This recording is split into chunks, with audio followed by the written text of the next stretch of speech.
Hi అందరికీ welcome back to my channel Lilima's kitchen. ఈ రోజు మన వీడియోలో స్పైసీ లవర్స్కి స్పైసీగా, మటన్ లవర్స్ మస్తుగా ఇష్టపడే విధంగా మటన్ లివర్ ఫ్రైని అయితే చూపించేస్తాను. వీడియోలో చూపిస్తున్న విధంగా ఈ మటన్ లివర్ ఫ్రైని ఈ విధంగా ఒకసారి ట్రై చేయండి, అద్భుతంగా ఉంటుంది. మరి ఇంకెందుకు ఆలస్యం, వీడియోలోకి వెళ్ళిపోదామా? ముందుగా కడాయిలోకి ధనియాలు, చెక్క, లవంగం, ఇలాచీ వేసుకొని మంచి సువాసన వచ్చేంత వరకు వేయించుకోవాలి. ఈ మసాలాలు కాస్త ఫ్రై అయిన తర్వాత సన్నగా కట్ చేసి పెట్టుకున్న ఎండు కొబ్బరిని అయితే వేసుకోవాలి. ఎండు కొబ్బరిని కూడా వేసిన తర్వాత అన్నిటిని తీసుకొని మిక్సీ జార్లోకి వేసుకొని పౌడర్ చేసి పక్కన పెట్టుకోవాలి. ఈ మటన్ లివర్ ఫ్రైకి ఈ పౌడర్ అప్పటికప్పుడు చేసుకుంటేనే ఫ్లేవర్స్ అన్నీ చాలా బాగుంటాయి అన్నమాట.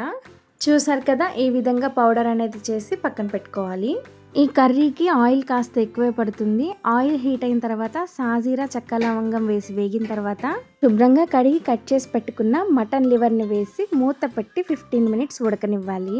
15 మినిట్స్ తర్వాత మూత తీసి చూస్తే వాటర్ అంతా ఇలా ఇనికిపోయి ఆయిల్ సపరేట్ అవుతున్న టైంలో 1/2 టీ స్పూన్ పసుపు, రుచికి సరిపడా ఉప్పు వేసి మరొకసారి అంతా కలిసే విధంగా కలుపుకోవాలి. కొంతమందికి మటన్ లివర్ సాఫ్ట్గా ఉంటే ఇష్టము, కొంతమందికి గట్టిగా ఉంటే ఇష్టము.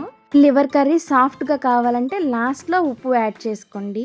ఇలా ఆయిల్ సపరేట్ అవుతున్న టైంలో కాజు, కరివేపాకు వేసుకొని అవి కూడా మంచిగా ఫ్రై అయ్యేంత వరకు వేయించుకోవాలి. లాస్ట్లో స్పైసీకి తగ్గట్టు పచ్చికారాన్ని యాడ్ చేసుకొని మొత్తం కలిసే విధంగా కలుపుకోవాలి. నాన్ వెజ్ కర్రీస్కి పచ్చికారం అయితేనే చాలా టేస్ట్గా ఉంటుంది. ఇప్పుడు మనం ముందుగా రెడీ చేసి పెట్టుకున్నటువంటి ఎండు కొబ్బరి పేస్ట్ని వేసుకొని అంతా కలిసే విధంగా కలుపుకోవాలి.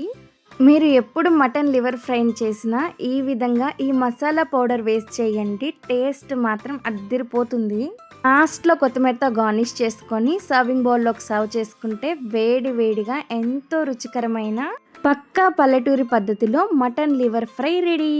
ఈ మటన్ లివర్ ఫ్రైకి కాంబినేషన్గా రసము, వేడి వేడి అన్నంలో ఈ కర్రీ వేసుకొని తింటే చాలా బాగుంటుంది. మనం చేసిన ఈ లివర్ ఫ్రై రైస్లో కలుపుకోవడానికి, అలాగే రసం కాంబినేషన్లో నంచుకోవడానికి చాలా బాగుంటుంది. వీడియో నచ్చిందా? మరిన్ని సింపుల్ అండ్ ఈజీ రెసిపీస్ కోసం నీలమ్మాస్ కిచెన్ని ఫాలో అవ్వండి, సబ్స్క్రైబ్ చేసుకొని సపోర్ట్ ఇవ్వండి.